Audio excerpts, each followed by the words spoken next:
semua komoditas akan melalui tahap-tahap seperti ini. Next-nya.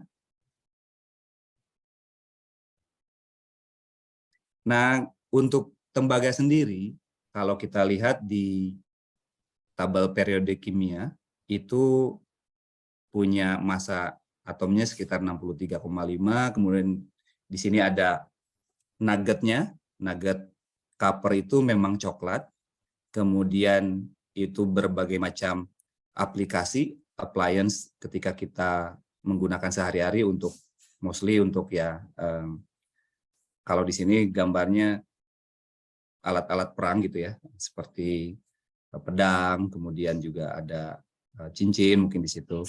Kemudian juga ada namanya mineralnya dari tembaga. Nah, inilah mineral tembaga yang ada di PT Freeport Indonesia. Di PT Freeport Indonesia, tipikal mineral yang ada itu adalah mineral sulfida.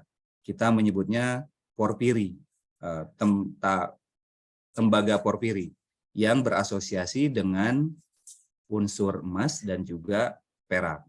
Di situ kita ada namanya mineral chalcopyrite, kemudian ada covellite, kemudian juga ada digenite, bornite. Nah, itu adalah semua mineral yang mengandung tembaga. Kemudian dari sisi sifatnya, tembaga itu sangat tahan terhadap karat dan juga penghantar listrik yang baik. Makanya kenapa tembaga menjadi salah satu mineral strategis yang ditetapkan oleh pemerintah Indonesia di antara 9 mineral strategis lainnya. Kemudian kalau untuk tembaga itu kita membutuhkan proses pirometalurgi untuk dan titik lelehnya itu sekitar 1.100 sampai 1.300. Next-nya. Nah, copper. Kita boleh kembali ke ini. Kenapa kita menyebut tembaga itu metal of the future? Mungkin Pak Nasrul, Pak Amran, dan juga teman-teman semua sudah paham lah ya dengan dinamika yang ada, bahwa ke depannya electric vehicle itu akan menjadi salah satu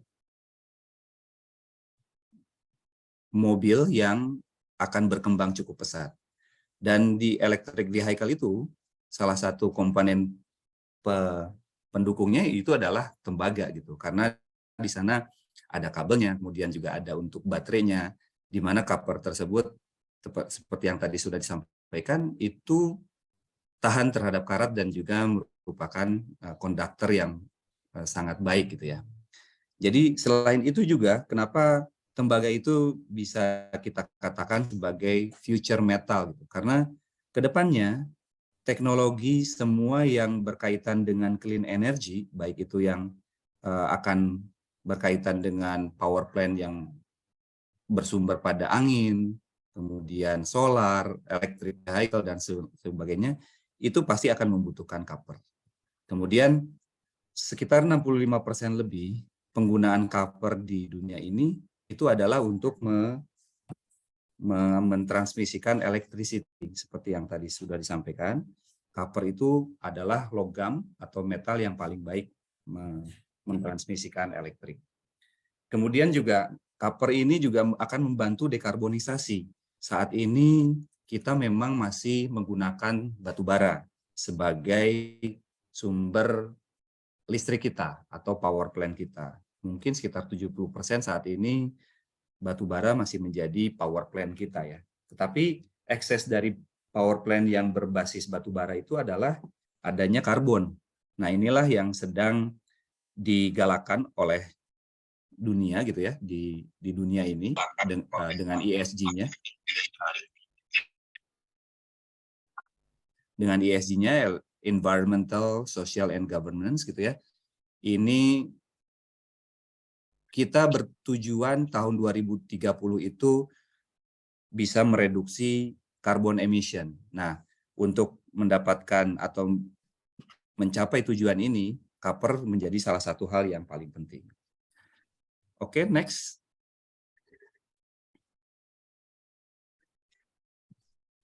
Nah, ini adalah aplikasi atau penggunaan copper di dalam renewable energy dan juga electric vehicle. teman-teman bisa lihat, Pak Nasrul dan Pak Amran juga bisa lihat bahwa ternyata kalau kita lihat penggunaan copper di dalam solar power system itu sekitar 5,5 tons per megawattnya. Jadi akan sangat besar. Tergantung nanti power plant-nya kita akan memproduce berapa megawatt. Misalkan 10 megawatt saja sudah 55 ton gitu untuk copper-nya. Begitu pula kalau misalkan 100 megawatt, maka ya tinggal dikali 100, 550 ton. Bayangkan itu penggunaan tembaga ke depannya. Dan juga kalau kita lihat di wind farms atau pembangkit listrik tenaga angin, ini banyak diaplikasikan di negara-negara yang tidak banyak hujan, di Amerika Serikat contohnya, dan juga di Mongol itu kalau kita lihat suka ada kayak kipas angin besar-besar seperti itu, nah itu adalah power plant tenaga angin gitu ya. Dan kalau kita lihat penggunaan copper-nya 1,5 ton per megawattnya gitu. Jadi ini juga banyak sekali. Nah kita sekarang melihat juga di electric vehicle gitu. Di electric vehicle tidak hanya di baterai ternyata penggunaan copper atau tembaga ini. Ternyata banyak sekali penggunaan copper atau tembaga ini di komponen-komponen electric vehicle. Teman-teman bisa lihat di situ bahwa tidak hanya di baterai tapi juga ada di hybrid electric vehicle-nya, di internal combustion engine-nya, dan macam-macam gitu. Jadi kedepannya copper akan menjadi salah satu logam atau metal yang mempunyai peranan penting di kehidupan industri. Next. Nah, saya ingin sharing terkait dengan pohon industri tembaga. Ini sangat penting teman-teman untuk ketahui, mumpung masih mahasiswa gitu ya. Saya juga baru tahu ini nih 5-10 tahun terakhir gitu. Kalau dulu saya masih di operation gitu ya, masih di operation, tujuan saya hanya bagaimana membuat recovery setinggi-tingginya dan juga tailingnya serendah-rendahnya gitu kan ya, mengoptimisasi plant atau mengoptimisasi pabrik gitu ya. Tapi ketika sekarang sudah di Jakarta dan sudah berdiskusi dengan pemerintah dan stakeholder yang lain, ternyata kita tuh ada namanya pohon industri, dan ini berlaku untuk semua komoditas sebetulnya. Pada dasarnya, pohon industri logam atau komoditas itu akan terbagi menjadi 4 gitu ya. Ada mining industrinya, ada smelting industrinya, ada intermediate industrinya, dan juga downstream industrinya. Nah, disinilah challenging-nya di Indonesia itu, tidak semua industri ini terpenuhi. Contoh ini kasusnya di tembaga ya, Bapak Ibu sekalian dan teman-teman semua. Di copper industri, di pohon industri tembaga, untuk mining kita punya. Mining untuk tambang tembaga, mungkin teman-teman juga sudah paham. Ada Freeport, ada Aman, kemudian yang sekarang sedang develop itu ada Merdeka, kemudian juga ada Sumbawa Timur Mining, kemudian ada juga Vale sekarang di lokasi yang namanya HU itu juga sedang mendevelop tambangnya. Artinya dari sisi mining industri kita tidak banyak kosong itu, ada. Dan di mining industry itu biasanya kombinasinya adalah mining dan processing, penambangan dan juga pengolahan mineral, di mana nanti produk yang akan dihasilkan itu adalah copper konsentrat atau konsentrat tembaga. Nah, setelah kita menghasilkan konsentrat tembaga, maka kita ada namanya smelting industry. Ada juga sebetulnya oxide ore pakai leaching, tapi ini sangat minimum, sangat minority gitu ya. Sepemahaman saya yang pakai oxide leaching ini baru di Wetar. Di Wetar itu pakai leaching dan memang ore-nya oxide. Mostly di Indonesia itu untuk tembaga, ore-nya adalah ore sulfida, jadi lebih bersifat asam. Nah, ketika kita menghasilkan copper konsentrat, maka next prosesnya adalah smelting. Kita punya di Indonesia satu namanya PT Smelting di Gresik, dan itu milik Freeport. Freeport punya saham di situ saat ini 40%. Dan sekarang saat ini kita juga sedang mengekspansi PT Smelting, sehingga nanti ketika PT Smelting ekspansinya sudah selesai, kepemilikan atau sahamnya PT Freeport akan meningkat menjadi majority di sana. Kita berkongsi atau joint venture dengan Mitsubishi Material Corporation dari Jepang untuk membangun PT Smelting di tahun 98. Kita mulai melakukan, mohon maaf, di tahun 96. Konstruksinya mulai tahun 96, 2 tahun selesai konstruksinya, kemudian 99 mulai commercial operation. Jadi sebetulnya PT Freeport Indonesia sudah melakukan pemurnian logam tembaga dari tahun 96 di PT Smelting Gresik. Nah, dari smelting itu kita menghasilkan namanya copper cathode atau katoda tembaga dengan kemurnian 99,99%. Kita biasanya menyebutnya 49. Nah, inilah adalah sudah murni tembaganya. Kita sebutnya tembaga murni dengan 99,9%. Nah, setelah kita mendapatkan copper cathode ini bisa menjadi raw material bagi intermediate industry. Sayangnya, di Indonesia belum banyak nih intermediate industry ini. Yang ada di kita itu baru wire, rod, yang nanti akan menghasilkan kabel. Sementara yang lainnya seperti slab, kemudian billet untuk tubing, powder untuk bronze paint dan sinter itu sangat-sangat minimal kalau boleh saya bilang, supaya tidak dibilang tidak ada sama sekali. Nah, sebetulnya industri atau hilirisasi itu disinilah kita menggunakan industri atau hilirisasi yang kita inginkan gitu. Jadi di intermediate industry inilah yang kita coba filling kekosongannya ini. Karena apa? Karena di miningnya kita punya raw materialnya, di smeltingnya kita punya raw materialnya, di downstream industrinya kita banyak penduduk kita berapa? 250 mungkin 260 juta penduduk Indonesia. Pasti akan menggunakan komoditas tembaga dengan berbagai macam aplikasinya, gitu kan ya. Nah, challenge-nya di sini adalah teman-teman semua di intermediate industry. Nah, inilah yang menjadi tantangan bagi kita ke depannya. Teman-teman nih yang masih muda nih, mudah-mudahan ke depannya bisa mulai melihat nih apa saja yang bisa kita usahakan. Oke, next. Nah, ini saya ingin sharing terkait dengan apa yang ada di PT Freeport Indonesia.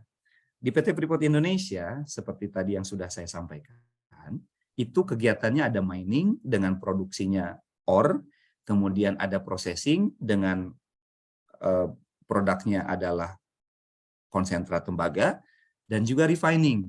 Nah, refiningnya ini memang berbeda lokasinya dengan yang mining processing. Kalau mining processing itu biasanya memang terintegrasi di satu lokasi. Dalam hal ini di PT Freeport Indonesia kita di Papua, mining dan processing itu ada di Papua, kemudian refiningnya itu ada di Gresik. Kita boleh next. Nah ini teman-teman, sebelum kita lebih jauh membahas tentang mining, processing dan juga refining, saya ingin sharing terkait dengan PT Freeport itu sendiri, PT Freeport Indonesia itu sendiri. Kami, PT Freeport Indonesia itu ada di Papua, lokasi mining dan processingnya. Kalau kita lihat, Papua itu luar biasa besarnya, teman-teman. Kalau kita bandingkan dengan Jawa, mungkin Jawa hanya 1/5-nya saja mungkin ya, kalau kita lihat daratannya. Papua itu, berdasarkan data yang kita dapatkan, itu luas areanya 40 juta hektar. Itu luas sekali, 40 juta hektar. Jadi kalau mungkin teman-teman yang pernah ke Papua gitu ya, ketika kita di atas Papua, sejauh mata memandang itu hijau gitu. Hijau artinya itu hutan semua gitu. Beda kalau kita katakanlah ke Jawa atau mungkin ke Kalimantan, kita masih bisa melihat kota. Tapi kalau di Papua, sejauh mata memandang ketika di dalam pesawat, itu hijau. Hutan tropis yang sangat lebat gitu. Jadi kalau misalkan ada pesawat jatuh, itu akan sangat sulit mencarinya.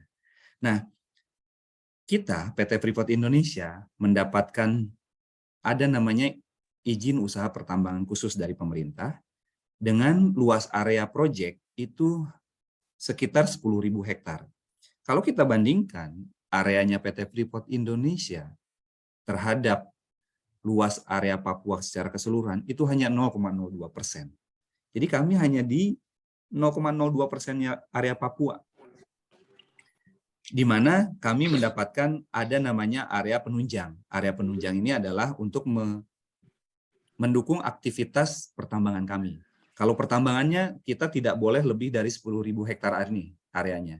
Tetapi untuk melakukan aktivitas penunjang lainnya seperti housing, kemudian environmental, itu kita mendapatkan area sekitar 116.000 hektar. Jadi total itu kita 127.000 hektar. Next.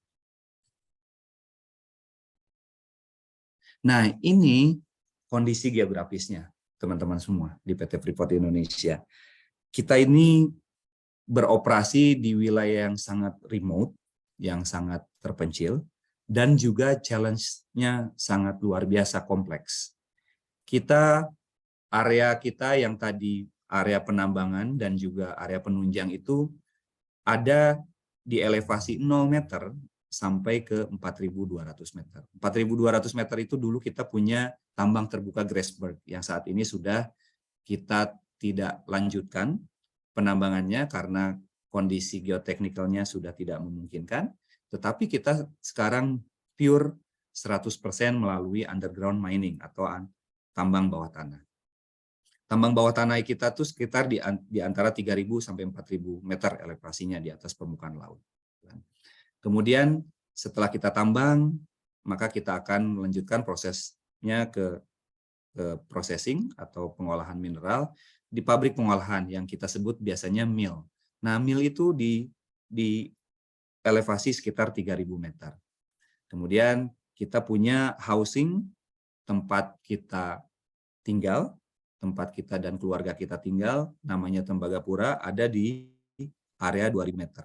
Ini boleh ini enggak ya? Bisa pakai pointer enggak ya, Mas, Mbak? Biar supaya ini. Atau saya share punya saya aja gitu, gimana? Supaya bisa ini gitu ya. Bisa dicoret-coret sepertinya Pak layarnya. Bisa ya? Caranya gimana nih? Saya whiteboard bukan ya? Di view option Bisa request remote control Pak di view option. Oh, oke, request remote. Oke, siap, request ya.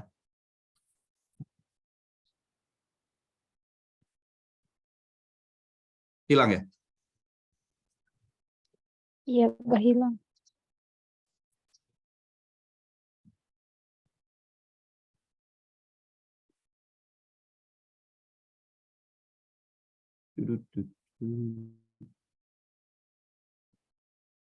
Oh, ini dia.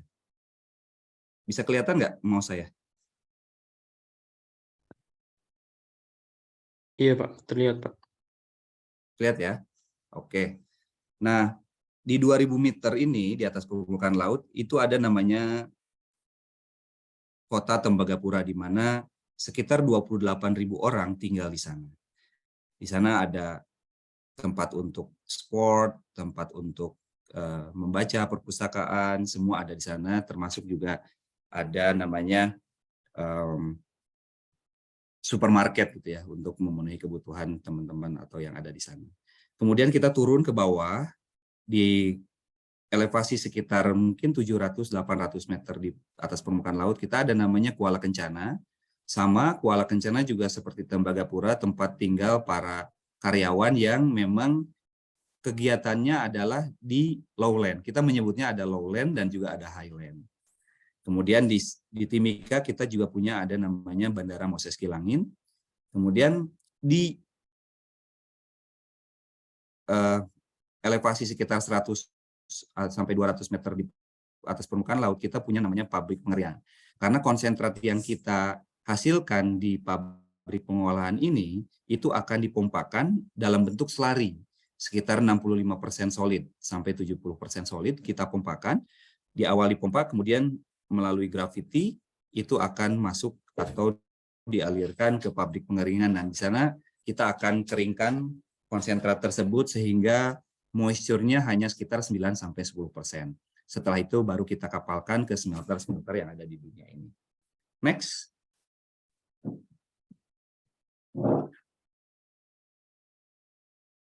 Boleh next, Mas?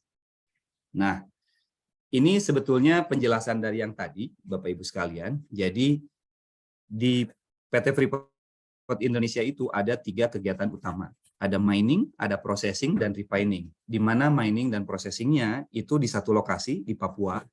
Kemudian refiningnya itu di lokasi terpisah, yaitu di Gresik. Nah, miningnya underground semua, kemudian processingnya ada di mill, dihasilkan konsentrat, konsentratnya itu nanti dipompakan ke namanya amamapare, kita pompakan, kemudian kita keringkan, kemudian kita kapalkan.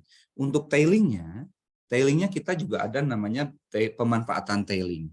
Pemanfaatan tailingnya salah satunya adalah untuk infrastruktur jalan, kemudian jembatan, dan saat ini baru-baru ini kita sedang membangun pabrik batako dengan raw materialnya adalah tailing. Nah, ini selain itu juga kita untuk tailing kita ada reklamasi dan juga deposition area untuk tailing di area rendah. Kemudian untuk refiningnya kita ada namanya PT Smelting Gresik.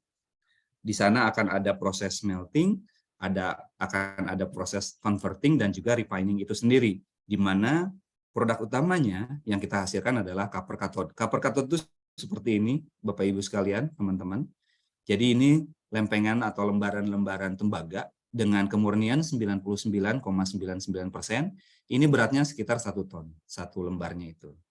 Nah, selain main product atau produk utama, kita juga menghasilkan namanya produk samping atau byproduct. Apa saja byproduct yang dihasilkan oleh smelter? Yang pertama, anode slime atau kita kenal dengan lumpur anoda.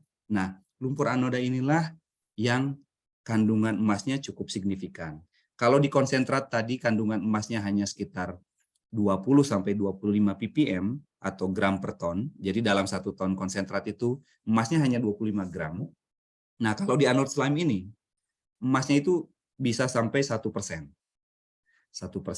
Jadi kalau 1 ton anode slime berarti 1%-nya sekitar 10 kg kan ya.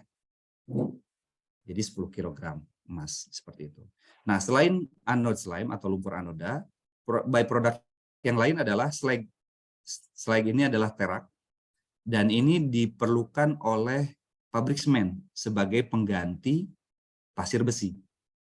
Jadi pabrik semen itu menggunakan slag dari copper, dari tembaga untuk ininya, apa namanya, raw materialnya sebagai pengganti bahan pasir besi. Dan pabrik semen lebih suka slag karena komposisinya lebih konsisten dibandingkan pasir besi dari tambang. Kemudian sulfuric acid atau asam sulfat. Asam sulfat juga merupakan salah satu byproduct dari smelting. Dan kita jual ini ke pabrik pupuk. Sama seperti slag tadi, pabrik pupuk di Gresik ada namanya Petrokimia Gresik, membutuhkan asam sulfat sebagai raw material atau bahan baku untuk pembuatan NPK dan ZA. Kemudian gypsum sama, gypsum juga digunakan oleh atau dibutuhkan oleh pabrik semen sebagai salah satu edit raw material di dalam proses pembuatan semen. Boleh next, teman-teman? Nah, ini underground complex yang tadi saya sempat singgung. Kita saat ini punya Grasberg Block Cave, kemudian ada DOZ. DOZ baru saja selesai penambangannya tahun lalu. Jadi yang saat ini beroperasi adalah Grasberg Block Cave, DMLZ, dan juga Bigosan.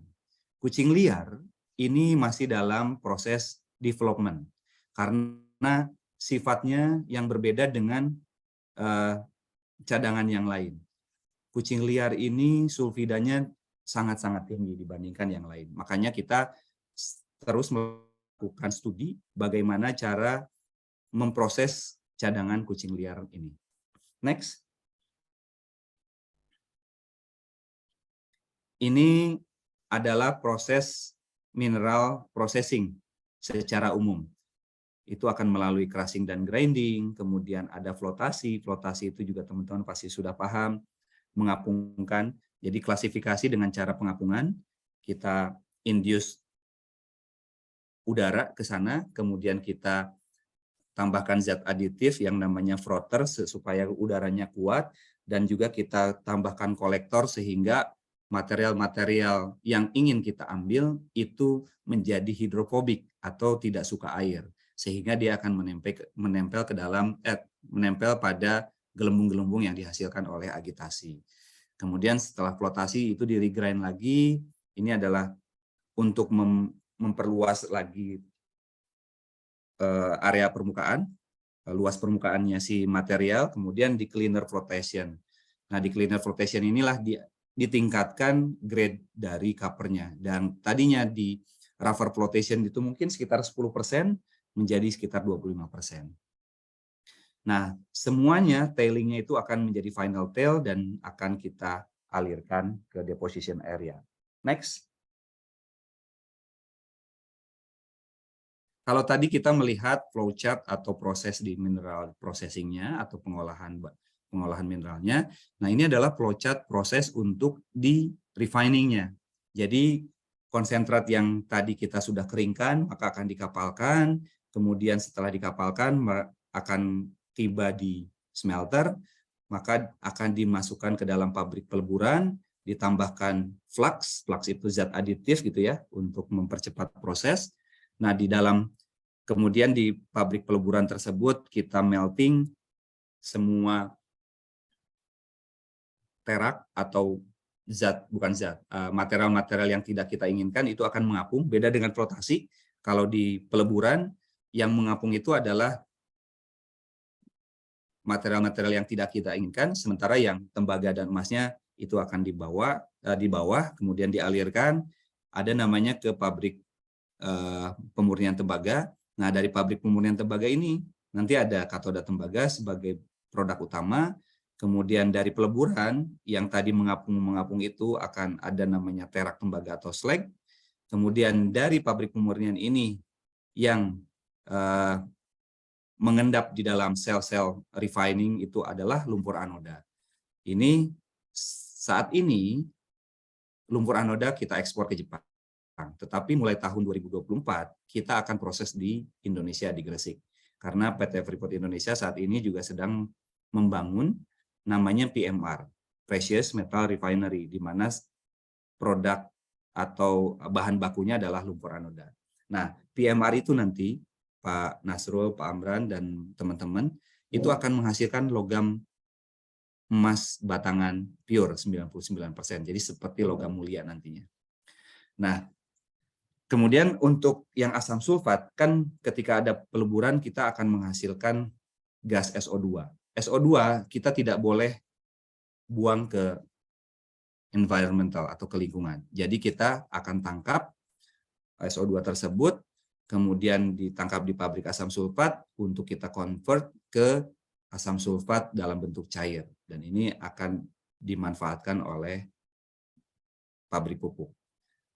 Untuk gypsumnya ini adalah hasil dari instalasi pengolahan air limbah. Jadi smelter itu adalah zero waste kita sebutnya. Makanya tidak ada namanya tailing di dalam smelter. Tetapi kita menyebutnya byproduct karena semuanya produk-produk yang dihasilkan di smelter itu akan digunakan oleh industri-industri yang ada gitu di Indonesia. Next. Nah, ini saya ingin membahas terkait dengan copper added value atau nilai tambah tembaga dan juga copper balance gitu ya, atau kesetimbangan tembaga di Indonesia terutama ya. Next. Nah, ini teman-teman, kalau kita lihat nilai tambah dari beberapa komoditas, saya mencontohkan ada 3, ada boksit, ada nikel, ada copper gitu ya. Nah, kalau boksit kita ada mining, ada intermediate product, dan ada smelter ininya. Intermediate proses sebetulnya, bukan intermediate product, salah.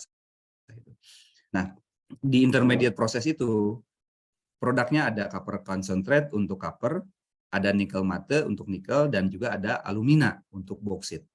Kalau kita lihat dari intermediate product ke logam murninya, itu ada nilai tambah. Kita lihat.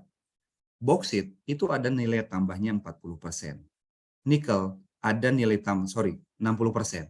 Nikel ada nilai tambahnya 20%, sementara tembaga itu hanya 5%. Artinya apa? Artinya ketika kita memproses konsentrat menjadi smelter, menjadi copper cathode atau katoda tembaga, nilai tambah yang ada secara ekonomi itu hanya 5%. Karena ketika kita menjual copper konsentrat atau konsentrat tembaga, itu sudah dihargakan 95% dari harga logamnya. Beda ketika nikel dan juga aluminium. Maka nikel dan aluminium sangat-sangat dibutuhkan smelternya yang banyak gitu di Indonesia supaya kita mendapatkan nilai tambah yang cukup besar ini. Sementara tembaga, kalau kita perhatikan, tembaga itu yang paling banyak menghasilkan konsentrat tembaga itu adalah Chili. Chili itu menguasai pangsa konsentrat tembaga itu sekitar 40%. Tetapi kita kalau lihat faktanya di sana, tidak banyak smelter. Malah mereka pemerintahnya lebih suka mengekspor karena yaitu tadi nilai tambahnya ketika membangun smelter itu sedikit, tapi kapital atau biaya kapital yang dikeluarkan untuk membangun smelter itu luar biasa besarnya. Makanya di Chili sana tidak banyak. Beda dengan Cina. Kenapa Cina banyak smelter tembaganya? Karena hilirnya sudah berkembang. Yang tadi intermediate industrinya sudah berkembang. Di sana ada pabrik tubing, ada pabrik powder, ada macam-macam yang memang bahan bakunya itu adalah katoda tembaga. Next. Nah ini, kalau kita lihat teman-teman semua, saya tadi sempat menyampaikan bahwa Chile itu adalah penguasa pangsa pasarnya untuk copper konsentrat. Kita lihat, ini luar biasa. Indonesia ini hanya di posisi ke-11 untuk copper konsentratnya. Sementara untuk menghasilkan refined copper production-nya, Cina itu yang paling nomor 1 karena di sana banyak smelter. Sementara Indonesia hanya di posisi mungkin 13 ini. Saya tidak ini kita dapatnya dari Wood Mackenzie dan juga USGS. Nah, apa yang bisa kita lihat sebetulnya di sini? Chile copper konsentratnya produksinya banyak, tetapi kita lihat smelternya sedikit gitu. Jadi kita bisa lihat bahwa copper konsentratnya yang diproduksi oleh Chile banyak diekspor ke Cina. Sementara Cina copper konsentrat produksinya nggak banyak gitu. Mereka kebutuhan refined coppernya banyak dan memproduksinya banyak. Tapi dapatnya dari mana? Dari Chile salah satunya gitu ya. Nah, di Indonesia masih seperti itu gitu. Jadi kita kalau ingin semua konsentrat production kita terserap oleh ini, maka kita harus memperkuat industri hilirnya. Sebagai contoh teman-teman semua, saat ini kita sudah ada yang beroperasi PT Smelting.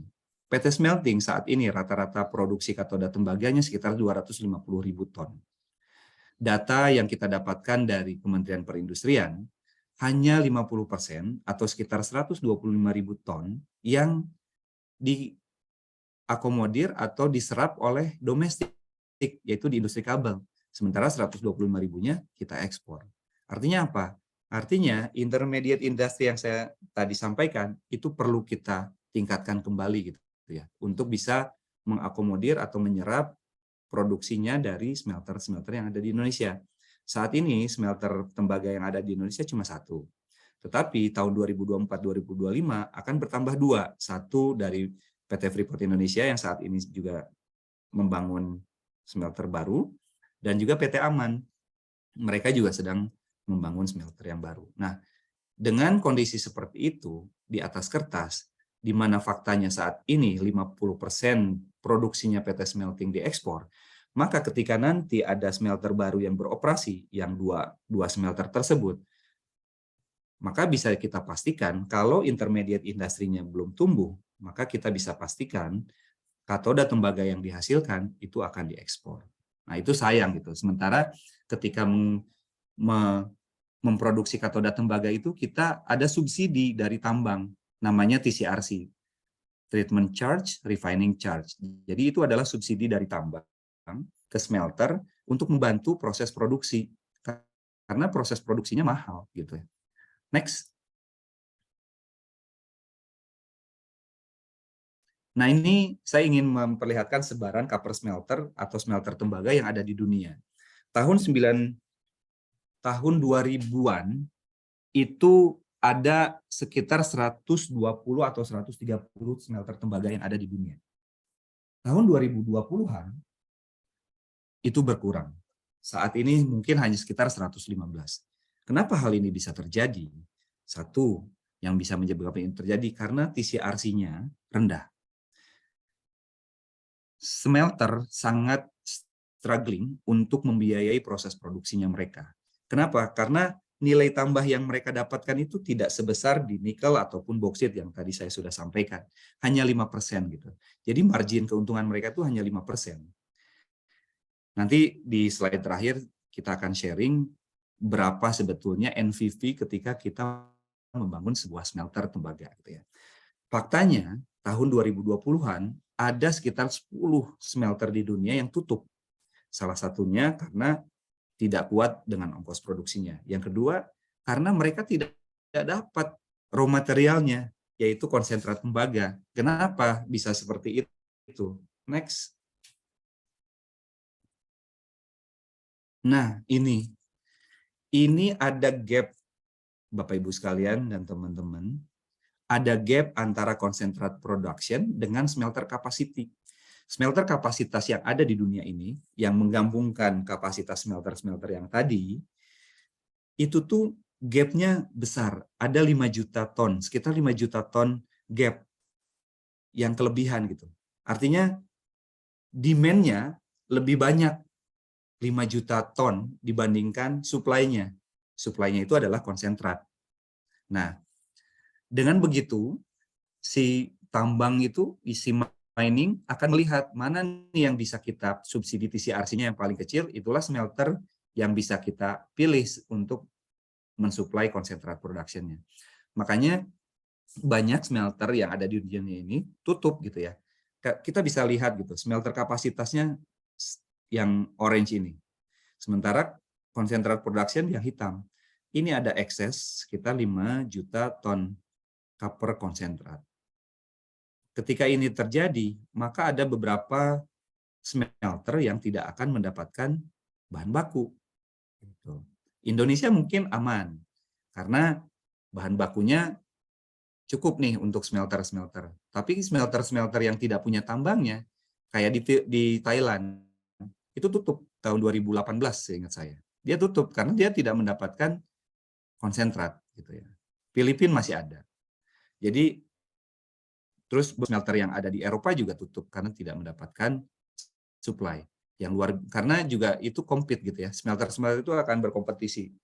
Smelter-smelter yang ada di Cina luar biasa. Mereka sangat agresif untuk ininya.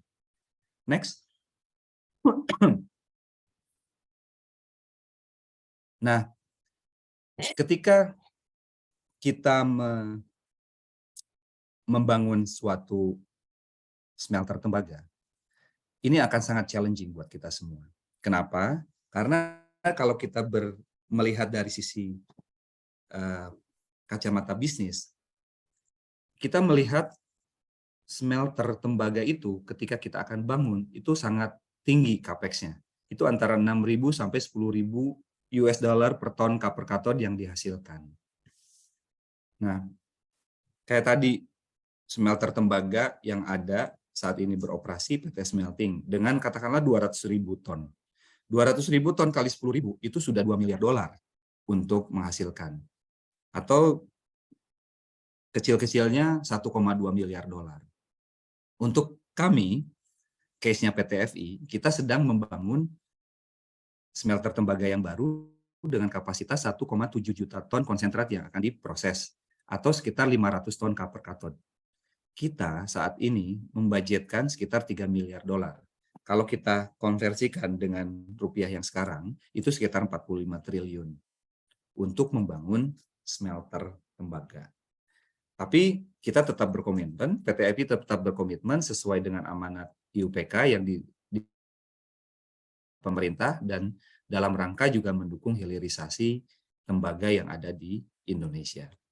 Nah, Kenapa Cina sangat agresif? Ternyata di Cina itu capex-nya tidak sebesar di negara-negara lain. Itu hanya 2.800. Kenapa ini bisa seperti ini? Karena pemerintah Cinanya memberikan berbagai macam kemudahan bagi setiap investor yang ingin membangun smelter tembaga. Yang kedua, mereka akan berlomba-lomba membangun smelter karena industri hilirnya, intermediate industry dan downstream industrinya itu sudah sangat mature, sudah sangat stabil. Jadi mereka tidak akan kehilangan atau kekurangan supply ketika mereka menjual katoda tembaganya. Kami melakukan feasibility study. Jadi kami melakukan feasibility study sebelum kami betul-betul membangun smelter. Kita bisa lihat dengan feasibility study yang kita lakukan itu, dengan IRR 12%, NPV-nya itu minus, dan minusnya itu 1,23 miliar. Kalau kita, mungkin teman-teman sudah belajar tentang economic evaluation gitu ya, untuk suatu project, atau kalaupun misalkan belum, nanti ketika teman-teman belajar tentang economic evaluation untuk membuat satu project tertentu, teman-teman jadi project manajernya, nanti biasanya ditanya sama si bos, gimana ini untuk project ini, berapa NPV-nya?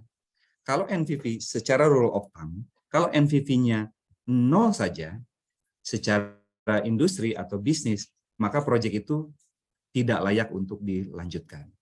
Kalau NPV-nya lebih dari 0, maka silakan Pak Nasrul, terima kasih Pak Nasrul. Baik Pak, izin Pak, sukses, sehat, sangat bermanfaat. Siap. Masih ya. Assalamualaikum.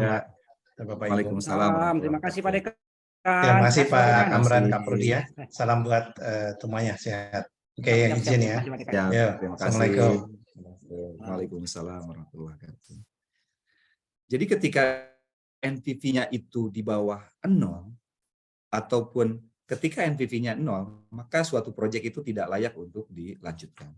Nah, untuk pembangunan smelter tembaga yang saat ini kami sedang lakukan, NPV-nya itu minus, dan minusnya 1,23 miliar. Artinya apa? 1,23 miliar itu untuk kita bisa payback period, itu akan membutuhkan waktu di atas 20 tahun. Dari sisi industri, di sisi bisnis, itu akan sangat-sangat ditolak. Gitu. Tapi karena kita sudah berkomitmen, kita mendukung, dan juga kita mendapatkan perpanjangan operasi, maka kita tetap melakukan. Nah, ini ada namanya TCRC, Treatment Charge dan Refining Charge. Ini adalah semacam subsidi gitu ya, subsidi dari tambang ke smelter. Analoginya gini teman-teman semua. Smelter itu kayak tukang jahit. Sementara tambang itu yang punya bahan. Misalkan nih Mas Istio mau menjahit, mau bikin baju, beli bahan nih. Misalkan di mana? Di apa namanya yang tempat bahan itu di Toko kain, Pak. Kenapa? Iya, toko kain di mana? Majestic, kalau kata istri saya Majestic katanya, karena dia sering beli bahan. Kita beli bahan di Majestic. Oke, terus kita mau jadikan baju nih, Mas Istio mau jadikan baju.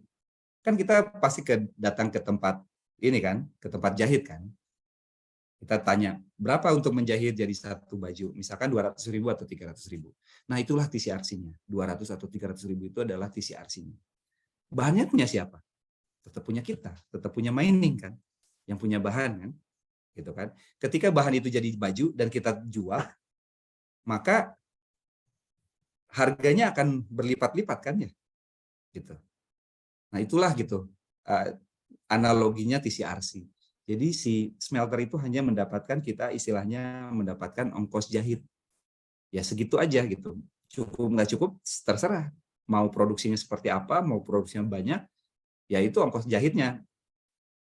Silahkan diatur, harus cukup gitu. Nah itulah yang menjadi analogi dari TCRC. Ini juga smelter capacity is larger, tadi sudah kita bahas bahwa smelter kapasitasnya di dunia ini ternyata lebih banyak dibandingkan concentrate production. Nah, challenge yang lain untuk pembangunan smelter, terutama smelter tembaga, itu adalah ketersediaan power plant dan juga port. Kenapa kita memilih Gresik? Karena di Gresik ada kelebihan power dari PLN sekitar 300 MW, portnya banyak di Gresik gitu ya. Karena Gresik merupakan kota industri. Dan yang tidak kalah penting kenapa kita memilih Gresik? Karena di sana ada pabrik semen dan juga ada pabrik pupuk. Kenapa? Karena byproduct kayak asam sulfat dan juga terak itu kita harus keluarkan, kita harus jual.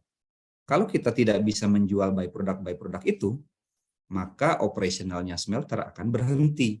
Kalau smelternya berhenti, maka akan mempengaruhi proses operasional di Papua di miningnya. Kalau sudah seperti itu, maka semuanya akan stop gitu ya, akan berhenti. Tidak akan ada yang bisa diusahakan kembali. Nah, itu mungkin teman-teman semua, Pak Abram, yang bisa saya sharing. Mudah-mudahan bisa memberikan memberikan perspektif lah ya. Saya bukan dosen, saya bukan pengajar. Mungkin ada beberapa hal yang tidak berkenan atau kurang penyampaiannya, mohon dimaafkan. Tapi mudah-mudahan apa yang di-sharing sore ini bisa memberikan perspektif, bisa memberikan sedikit tambahan pengetahuan buat teman-teman semua, karena percayalah teman-teman semua nanti yang akan menjadi pilarnya bangsa ini. Dan ketika teman-teman punya kemampuan untuk menganalisis lebih dari apa yang didapatkan gitu ya di kampus gitu ya dengan hal-hal seperti ini, maka itu akan sangat berguna gitu ya. Jadi ujung tombaknya nanti teman-teman semua. Kalau kami ini yang sudah ya tinggal menunggu, hanya bisa memberikan mungkin masukan-masukan. Tapi eksekusinya nanti di teman-teman semua. Mungkin itu yang bisa kami sampaikan, Mas Istio, teman-teman semua, Pak Abram. Terima kasih. Wabillahi taufiq wal hidayah. Wassalamualaikum warahmatullahi wabarakatuh. Waalaikumsalam warahmatullahi wabarakatuh. Sangat luar biasa materi yang telah disampaikan oleh pemateri kita, Bapak Erika.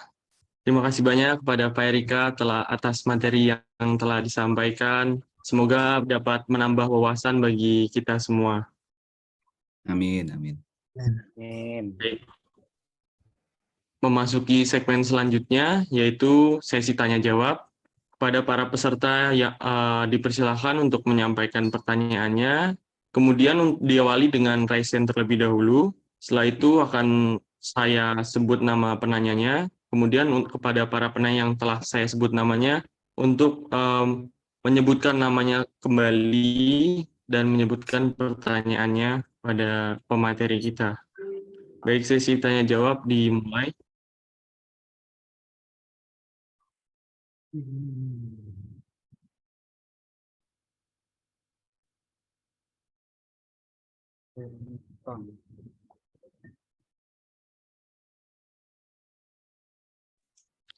Baik, pada para peserta yang ingin bertanya, dipersilakan untuk raise hand.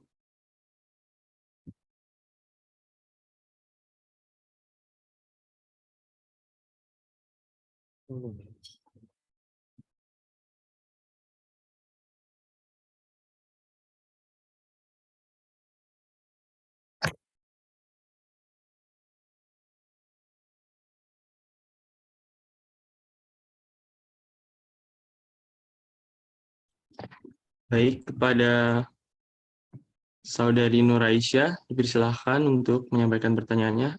Baik, saya sekaligus akan menyampaikan bahwa pada sesi tanya jawab ini akan ada Google Form yang di-share di chat. Jadi pada para peserta untuk diharapkan mengisi Google Form tersebut sebagai post-test dan syarat untuk menerima sertifikat. Terima kasih.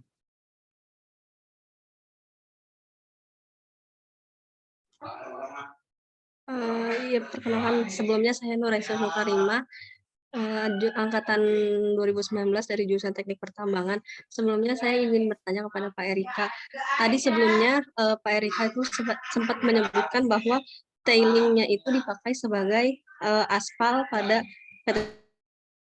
Freeport ya Pak. Nah, kandungan dari tailing ini sebagaimana bagusnya sampai bisa digunakan untuk aspal di Freeport gitu Pak. Sekian dari saya. Kalau komposisinya saya tidak hafal pasti, Mbak Nur Raisya. Tapi yang kita buat itu adalah bukan aspal ya. Aspal itu kan memang komoditas berbeda. Nah, sementara ini tailing itu lebih banyak, sepemahaman saya, kuarsa dan segala macamnya yang kita campur dengan semen untuk membuat beton. Jadi infrastruktur jalan yang ada di sana itu lebih kepada beton, bukan aspal, Mbak. Jadi itu yang sudah kita lakukan untuk jalan-jalan di tambang kami, bukan di tambang tapi di lowland kami, itu ada beberapa bagian yang sudah kita lakukan pembangunan jalannya menggunakan tailing. Kemudian juga di Timika sendiri ada beberapa infrastruktur yang juga sudah memanfaatkan tailing tersebut. Mungkin itu yang bisa disampaikan. Sekali lagi Pak, satu lagi pertanyaan, apakah perawatannya apabila pencampuran dengan tailing itu lebih susah atau agak mengurangi cost untuk perawatannya? Sampai saat ini perawatannya sama seperti perawatan yang kita lihat di tol-tol kita yang saat ini menggunakan beton. Jadi tidak ada yang spesifik dan juga ini yang perlakuan khusus, Mbak. Baik Pak, terima kasih banyak. Terima kasih Mbak Nur Raisya.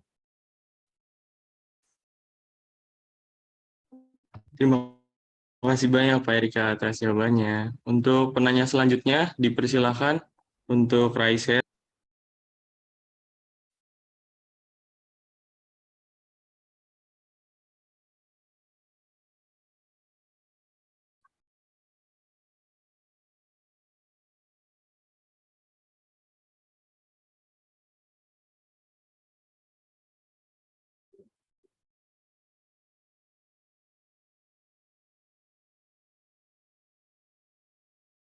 Sepertinya ada Mas Imam itu yang raise hand. Baik, untuk Bang Imam, Sebelumnya izin, Pak. Perkenalkan nama saya Imam. Kita quit. Maaf sebelumnya tidak bisa login karena kamera di laptop saya bermasalah. Jadi yang ingin saya tanyakan tadi, Bapak menyebutkan bahwa Mohon maaf. Iya, Pak. Terdengar Tadi suara saya, Pak. sempat kecil, sekarang terdengar. Ini, saya ingin bertanya mengenai lumpur katoda, yang mana tadi Bapak sebutkan bahwa lumpur katoda itu diekspor keluar. Nah, mungkin saya ingin bertanya mengenai kandungan yang ada di lumpur katoda itu apa sih Pak sehingga bisa diekspor keluar?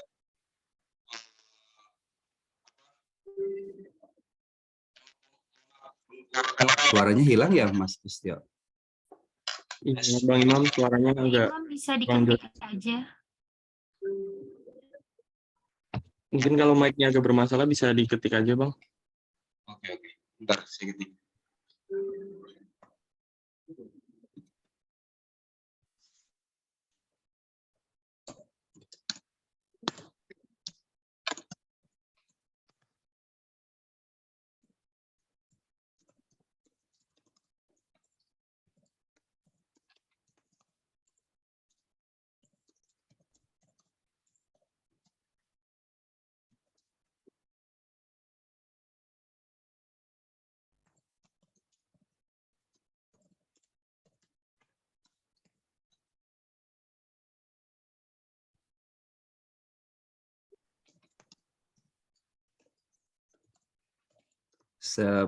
Tadi saya sempat mendengar terkait dengan lumpur anoda ya, Mas Imam ya. Kandungannya apa saja mungkin itu ya, kalau saya tidak salah. Oke, lumpur anoda itu adalah salah satu byproduct atau produk samping dari proses refining. Refining yang dilakukan di smelter tembaga itu adalah electrorefining dengan menggunakan cairan copper sulfat dan juga induced electric di sana. Nanti semua CU2+-nya itu, atau saya share aja, mungkin akan lebih ini. Nah, ini dia. Izin share ya teman-teman semua. Apakah sudah terlihat? Silakan Bapak, sudah terlihat. Nah, apa itu lumpur anoda? Jadi di sini ini kita dapatkan dari PT Smelting, di mana PT Smelting ini adalah satu-satunya yang saat ini smelter tembaga yang beroperasi di Indonesia. Nah, lumpur anoda ini merupakan produk samping dari proses pemurnian tembaga atau refining. Unsur terbesar dari lumpur anoda ini adalah timbal. Kita lihat dari komposisi lumpur anoda ini, timbalnya ini bisa sampai 57%. Ada selenium, ada agentat, maksudnya perak, aurum, emas, kemudian kapernya ini sangat kecil sebetulnya, karena kan sudah mengendap di katoda. Kemudian ada palladium, ada platinum. Nah, ini adalah komposisi yang ada di lumpur anoda, Mas Imam. Saat ini memang kita ekspor, karena di Indonesia belum ada fasilitas untuk memurnikan lumpur anoda. Yang ada saat ini lumpur anodanya dari PT Smelting diekspor ke Jepang. Tapi nanti setelah tahun 2024, seperti yang tadi sudah disampaikan, kita akan punya fasilitas pemurnian lumpur anoda. Sehingga lumpur anoda yang dihasilkan oleh PT Smelting dan juga yang dihasilkan oleh smelter tembaga baru itu akan diproses di Gresik juga. Gitu. Semoga bisa merespon pertanyaannya Mas Imam. Iya, Pak. Terus untuk kegunaan dari unsur-unsur yang ada di lumpur anoda itu, ketika nanti sudah bisa gitu untuk diolah, itu seperti apa, Pak? Sepemahaman saya, untuk emas tentu saja kita gunakan sebagai perhiasan, ya kan? Perak juga sama, platinum, palladium juga sama. Kemudian untuk PB itu atau timbal, itu nanti sebagai bahan baku untuk baterai. Kita saat ini sudah berdiskusi dengan salah satu atau salah dua perusahaan yang memproses timbal dan menghasilkan timbal sebagai bahan baku baterai. Satu di Tangerang dan satu lagi di Surabaya, Pasuruan, maksud saya. Dan itu nanti yang akan kita kerjasamakan. Jadi itu hal-hal itu tersebut yang penggunaan kedepannya seperti apa, Mas Imam?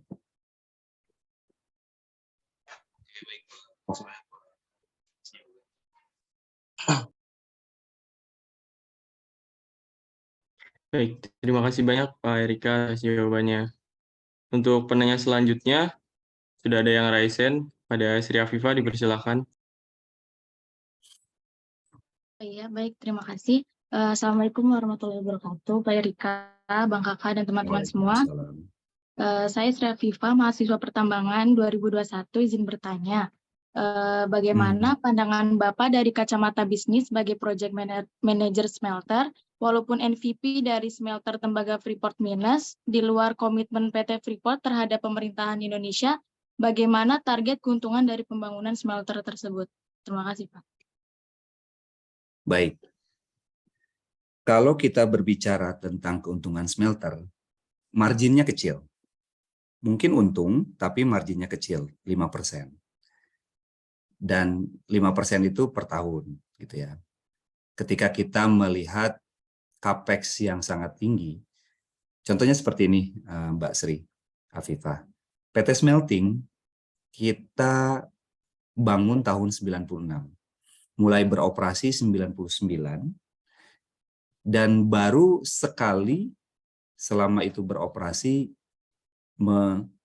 memberikan dividen ke PT Freeport Indonesia sebagai salah satu shareholder-nya.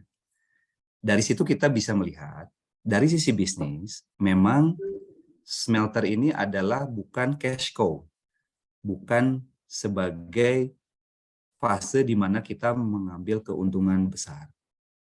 Tetapi smelter sangat penting di rantai tembaga, supply chain-nya tembaga.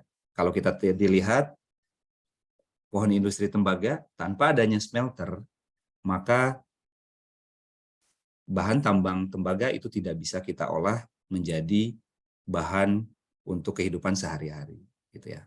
Nah, dengan kami di PT Freeport Indonesia, kenapa kita tetap membangun? Karena satu, kita butuh untuk melakukan operasional sampai izin kami berakhir. Yang kedua, kami ingin membantu pemerintah Indonesia dalam rangka hilirisasi. Tapi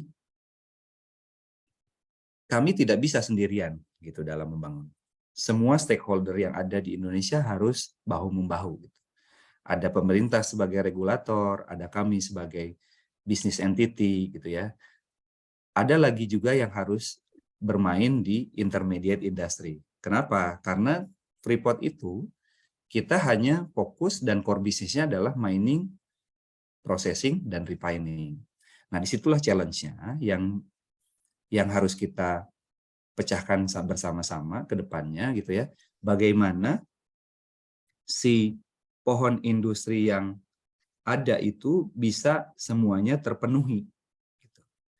Jadi dari sisi bisnis, smelter itu memang tidak menguntungkan. Untuk PT Freeport Indonesia sendiri, itu akan ada penggerusan revenue dari mining. Kita akan alihkan menjadi operational cost, gitu ya. Tentu saja revenue-nya akan berkurang, gitu kan, secara overall.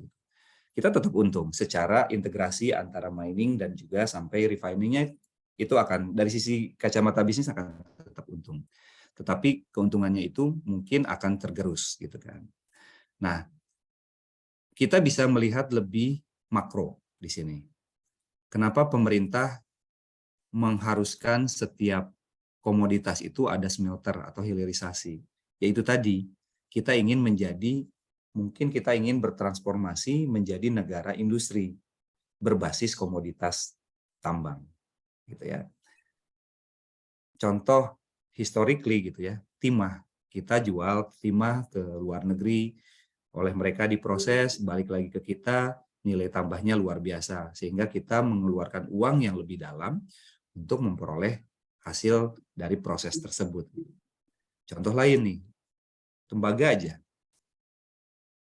Mbak Sri Afifah, di rumahnya ada AC nggak?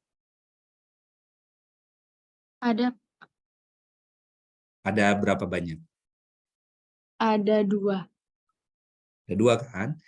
Di setiap rumah sekarang, kalau kita perhatikan, nggak mungkin AC itu 1. Minimal 2. Gitu kan ya, minimal 2. Tahu nggak di AC itu ada tubing? Kalau kita perhatikan dari kompresor di luar ke AC di dalam, itu kan ada tubing tuh. Ya kan ada pipa tembaga untuk sebagai jalan freon. Ya. Itu tuh dari tembaga murni. Sekarang yang memproduksi AC siapa? Samsung, Panasonic, Daikin. Pokoknya banyak lah kan ya, mereka berjualan di Indonesia. Ya kan? Mungkin di rumahnya Mbak Sri Afifah ada Samsung atau Daikin, ada Panasonic atau LG atau apapun itu, ya kan? Dan ada tembaganya di sana, cubing. Tapi tahu nggak Mbak, cubingnya mereka beli dari mana? Ketika mereka jualan AC, kan mereka tidak per part kan, tapi satu package dengan cubingnya itu gitu ya. Betul nggak? Nah, Mbak tahu nggak cubingnya mereka belinya dari mana? Dari Thailand, dari Malaysia, dari Vietnam. Kenapa mereka nggak beli di Indonesia? Karena nggak ada pabriknya. Gitu. Jadi artinya perlu sinergi dari semua stakeholder untuk mewujudkan itu. Gitu. Saya coba sharing lagi. Coba ya. Coba sharing lagi yang tadi, pohon industri tembaga. Yang mana ya?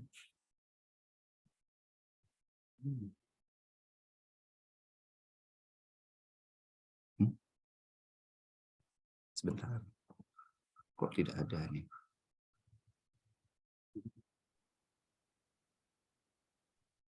Sebentar ya. Nah, ini dia. Sudah terlihat? Sudah, Pak. Nah, di intermediate industry, ini kan ada tubing nih, tube. Ya kan? Ada tube. Ini nih, ada tubing.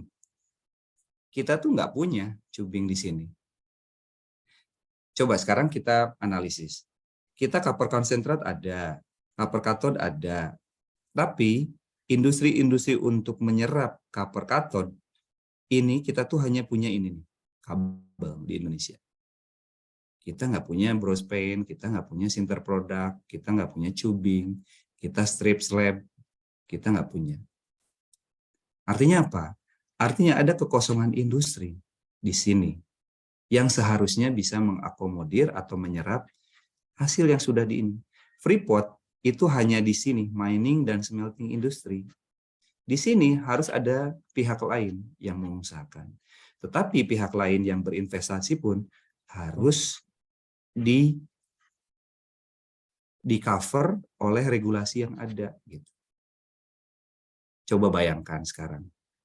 Semakin bertambahnya penduduk di Indonesia, kebutuhan AC akan meningkat atau menurun?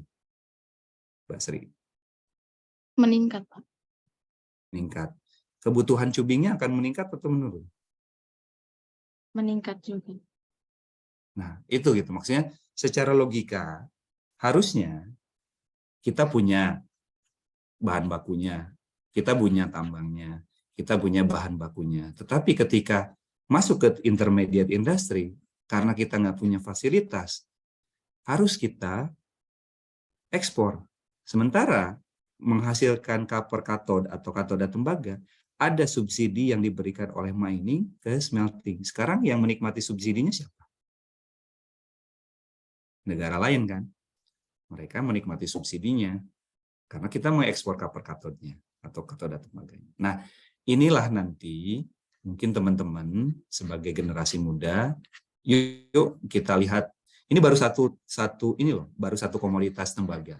Mungkin di komoditas-komoditas lain pun sama seperti itu gitu ya. Saya tidak tahu dan tidak kompeten di komoditas yang lain. Tapi ayo kita lihat bareng-bareng pohon ini setiap komoditas, mana nih yang perlu kita mana yang perlu kita lengkapi gitu. Jangan sampai kita sudah ada miningnya, kita sudah masuk ke smelting industry-nya, tapi cuma berhenti di sini gitu. Hilirisasi itu harus sampai ke hilirnya banget gitu.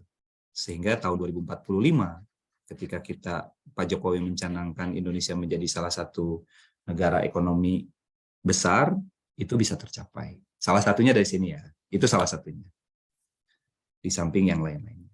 Mungkin itu Mbak Sri Afifah. Baik, Pak. Terima kasih banyak, Pak, untuk jawabannya. Terima kasih. Terima kasih banyak kepada Pak Erika atas jawabannya. Untuk penanya selanjutnya, sudah ada Bang Ahmad Triwidianto yang raisen. Dipersilakan pada Bang Widi. Ya, makasih Dono atas waktunya. Saya izin bertanya mungkin Pak Erika. Mengenai kebijakan yang dilakukan Presiden kita gitu Pak Jokowi tentang pelarangan ekspor biji nikel dan juga disusul dengan tembaga dan juga bauksit. Yang saya baca dan yang saya ketahui PT Smelting Gresik ini hanya bisa mengolah konsentrat tembaga sebesar 1 juta ton per tahun dan rencana pengembangan sebesar 300.000 per tahun gitu Pak. Praktisnya berarti PT Freeport PT Smelting Gresik ini hanya bisa 1,3 juta ton yang hanya bisa diserap di dalam negeri gitu. Sedangkan produksi Freeport yang saya baca ada 3 juta ton per tahun. Maka ada sisanya sebesar 1,3 ton tahun gitu Pak. Belum lagi nanti ditambah sama perusahaan-perusahaan lain seperti Aman dan yang lain-lain gitu Pak. Yang mau saya tanya gitu Pak, apakah tepat gitu Pak keputusan presiden kita yang melarang ekspor dari tembaga itu sendiri Pak? Berarti ini pertanyaannya. Kalau ditanya tepat atau tidak tepat, saya pikir saya tidak berkompetensi untuk menjawab tepat atau tidak tepat. Tapi yang bisa saya sampaikan adalah ketika hilirisasi itu dicanangkan, maka semua stakeholder itu harus mendukung. Demikian pula dengan PT Freeport Indonesia. Betul sekali tadi yang disebutkan Mas Widi gitu ya. 1 juta di PT Smelting yang diproses konsentrat tembaga, di mana saat ini ada ekspansi sekitar 30% atau 300.000, 1,3 juta. Kemudian rata-rata produksi konsentrat tembaga dari Papua itu 3 juta. Sehingga ada 1,7 juta lagi yang perlu diproses. Nah, disitulah peran PT Freeport Indonesia membangun smelter yang kedua, di mana kapasitasnya adalah 1,7. Kita memang mematchkan kapasitas smelter kita dengan kapasitas produksi konsentrat yang ada di Papua. Kami tidak bisa memberikan komen, misalkan Aman. Tapi saya pikir juga Aman akan juga mematchkan antara produksi konsentratnya dengan kemampuan kapasitas produksi, kapasitas pengolahan smelternya atau kapasitas smelternya tersebut gitu ya. Nah, masalah tepat atau tidak tepat mungkin itu pasti banyak sekali pro dan kontra gitu ya. Cuma saya tidak mau masuk ke dalam lingkaran tersebut gitu ya. Karena itu bukan kompetensi saya bukan orang legal atau orang hukum gitu ya.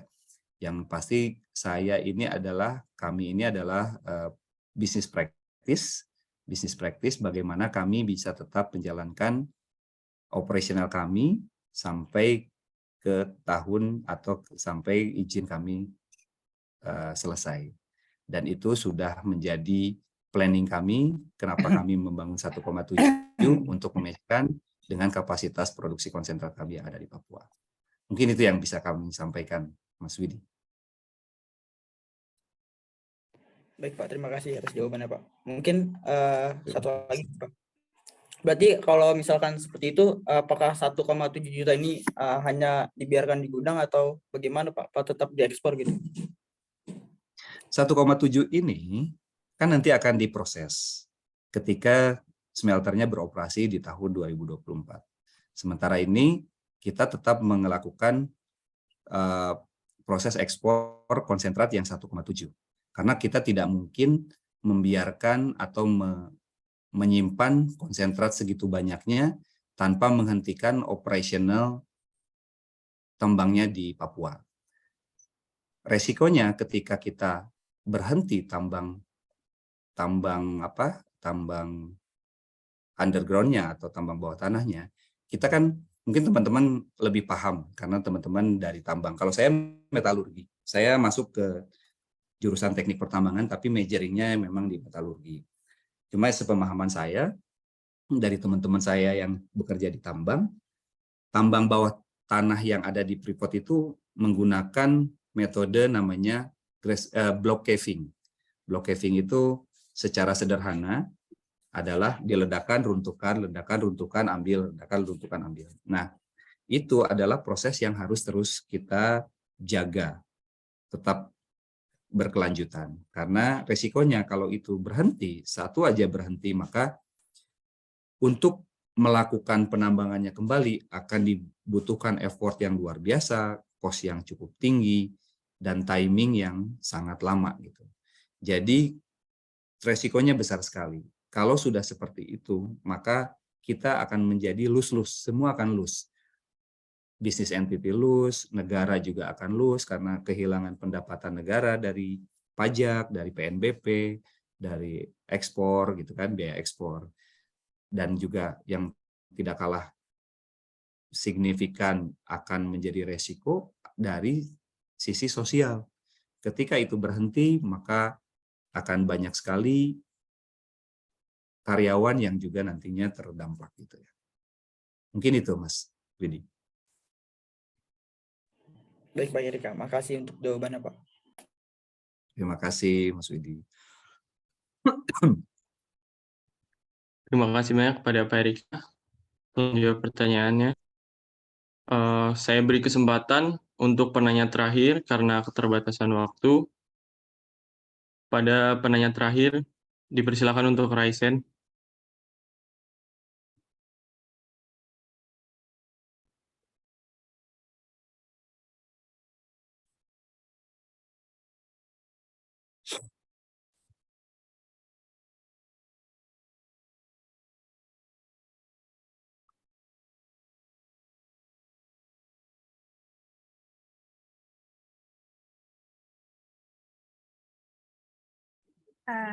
Saya izin bertanya, Pak.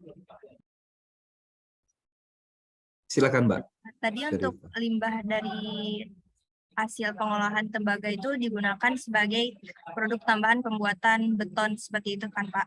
Nah, Betul. apakah dari pembuatan itu tidak lagi termasuk ke dalam limbah B3 atau tetap mencemarkan udara seperti itu, Pak? Sehingga limbah B3-nya dapat terkena kepada kesehatan manusia gitu, Pak. Baik. Kalau misalkan ada kesempatan gitu ya Mbak Syarifah ke sana, itu akan lebih seeing is believing gitu ya. Kita ada namanya limbah atau tailing dari proses pengolahan tembaga. Kita ada di sana namanya Mile 21 dengan total area sekitar 20 hektar. Kita melakukan studi, teman-teman lingkungan melakukan studi. Saya tidak terlalu kompeten untuk ini, tetapi apa yang kita lakukan di sana adalah melakukan studi terkait dengan dampak dari tailing ini terhadap hewan, kemudian tumbuhan, dan macam-macam gitu ya. Nah, di proyek percontohan di Mile 21 itu, kita ada kolam yang kita masukkan tailing gitu ya, yang sudah teraliri tailing, kemudian kita put beberapa ikan di sana, ternyata ikannya hidup gitu kan.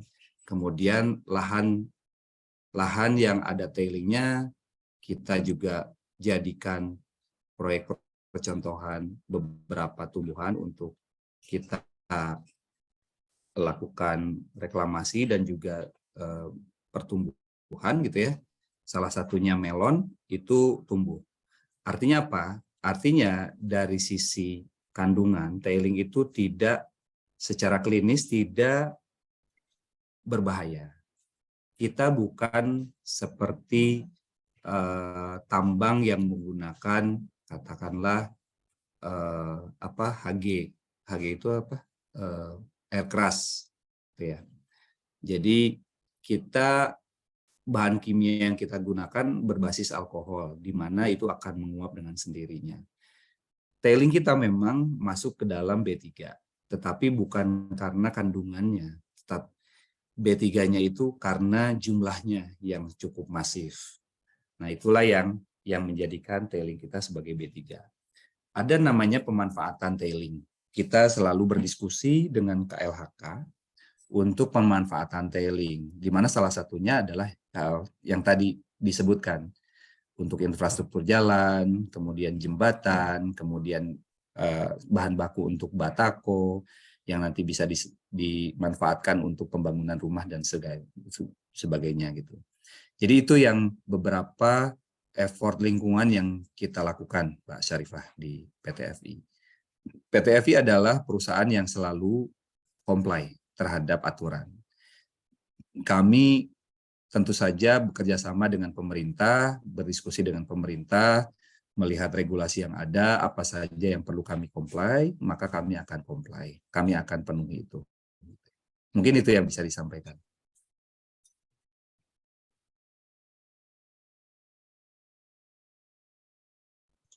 Baik, terima kasih banyak Pak Erika atas jawabannya. Selanjutnya kami cukupkan untuk sesi tanya jawab. Terima kasih kepada para peserta yang telah bertanya dan terima kasih kepada Bapak Erika yang telah menjawab pertanyaan para peserta. Semoga sesi tanya jawab ini dapat menambah lagi wawasan kita dan memperjelas materi yang telah disampaikan. Kami ingatkan kembali kepada para peserta untuk mengisi Google Form yang di-share di kolom chat sebagai post-test dan syarat untuk mendapatkan sertifikat. Baik.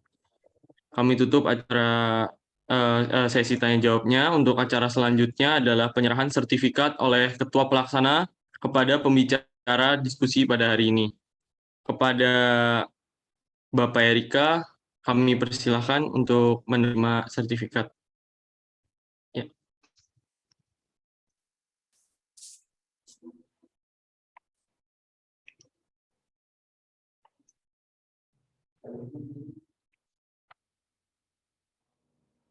Terima kasih banyak, Mbak Syarifah dan teman-teman semua. Ya, Pak. Senang Terima kasih bisa banyak, Bapak. bersilaturahim dengan teman-teman semua. Semoga apa yang tadi di-sharing bisa menambah ya sedikit perspektif lah ya. Terima kasih banyak Bapak untuk telah menjadi Terima pemateri kasih. pada acara kali ini, Pak. Berikut Terima sertifikat kasih. yang dapat kami berikan kepada Bapak sebagai pemateri dalam acara bidding study class pada tanggal 5 Januari 2023. Terima kasih banyak ya Bapak telah meluangkan waktunya untuk menyampaikan materi ini pada kami semua. Semoga apa yang Bapak sampaikan dapat bermanfaat bagi kami semua. Amin ya rabbal alamin. Amin, amin ya rabbal alamin. Amin. Terima kasih Mbak Pak Reka, Syarifah. sehat selalu Pak Reka. Terima kasih Pak Amran. Iya, Sehat selalu, semoga Pak. kapan-kapan lagi bisa, jangan bosen Pak ya. Siap. Nanti sekali-sekali bisa offline Pak. Mungkin offline lebih Ya, ini siap. kali ya. Alhamdulillah. Lebih ini. Dulu kita di Tembagapura ada anak didik kita ke sana di Timika itu Pak. Oh, siapa Pak? Sempat si Rizko waktu dia tugas akhir. Oh, tahun berapa ya Pak itu? Tahun sebelum pandemi itu Pak ya. 2019 sebelum Oh, pandemi. siap. Tapi udah kelar, sekarang kerja di apa ya, nggak tahu, saya lupa, di tambang juga. Siap. Kita waktu itu lagi di Papua itu Pak, mau ke sana Agustus lagi heboh itu Pak. Lagi di AB Pura sama SDM juga Pak. Forkopindo kan, kita Forkopindo itu Pak ya. TNI Forkopindo sama dengan rombongan Bu Ratih itu. Iya. Bu Ratih yang ini ya, main ID ya. Iya, yang main di holding dulu di Vale juga. Ya, iya, yang di holding, betul. Mau ke Timika nggak jadi itu Pak, karena ya Timika dibakar. Iya Pak, luar biasa itu. Challenge-nya banyak Pak, kompleks kita tuh di sana. Iya. Tapi ya. Artinya kan Pak Erika kan pasti tahu banyak Pak. Betul. Siap Pak. Oke. Baik, adik-adik semua, terima kasih ya. Sehat selalu ya. Mudah-mudahan apa yang disampaikan Pak Erika tadi bermanfaat buat kalian semua. Ini suatu kebanggaan dan juga kehormatan buat kita. Rezeki juga ya Pak Erika bisa hadir, bisa punya waktu ya. Mohon maaf Pak, agak saya reschedule lagi karena kemarin itu kita sedang fokus ke perizinan ekspor Pak. Perizinan ekspor dan juga RKB. Jadi memang kita kalau tahu akhir juga tahun tuh agak ini. Sekarang juga banyak ini juga, lagi ada konflik ini juga, internal dan eksternal kita. Siap Pak Amran. Bang Rapi, terima kasih. Stio, Arifah, dan semua ya. Iya Bapak Amran. Terima kasih banyak Pak Amran. Terima kasih Pak Erik. Terima kasih teman-teman semua, Pak Amran. Terima kasih, senang sudah bisa bersilaturahim. Ya. Terima kasih sekali lagi. Saya izin pamit. Maaf Pak, sebelumnya kita foto bareng dulu Pak.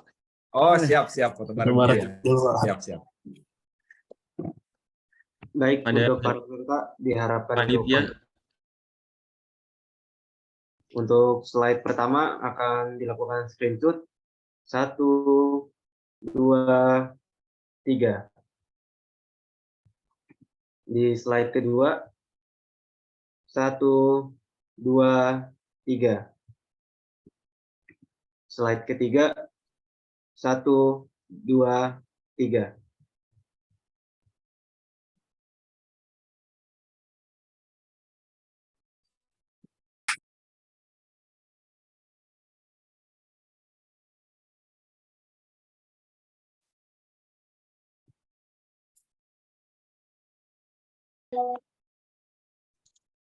Baik, untuk sesi fotonya sudah selesai. Izin break ya Sampailah adik-adik kita semua pada ya. Baik, Pak. Silakan, Pak. Makasih, Pak. Ya, azan saya. Siap. Baik, Assalamualaikum, sampailah. Pak Rika ya. Waalaikumsalam, Pak Amran. Terima kasih, Pak. Baik, sampailah kita pada penghujung acara. Diskusi kita dengan tema yaitu manajemen pengangkutan dan pengolahan penambangan emas dan tembaga di smelter Gresik. Semoga acara ini bermanfaat bagi seluruh hadirin. Atas nama Master of Ceremony, saya Istimur Doandono mengucapkan terima kasih banyak. Serta saya memohon maaf yang sebesar-besarnya apabila dikala memandu acara ini saya perkataannya kurang berkenan di hati para hadirin. Marilah kita tutup acara MSC ini dengan bersama-sama mengucapkan hamdalah. Alhamdulillahirabbil alamin. Assalamualaikum warahmatullahi wabarakatuh. Waalaikumsalam. Teman-teman, saya izin pamit. Terima kasih. Terima kasih Bapak Erika. Atas materinya. Makasih banyak, Pak. Sampai jumpa kembali, Pak. Makasih semuanya. Makasih ya Bang Kakak.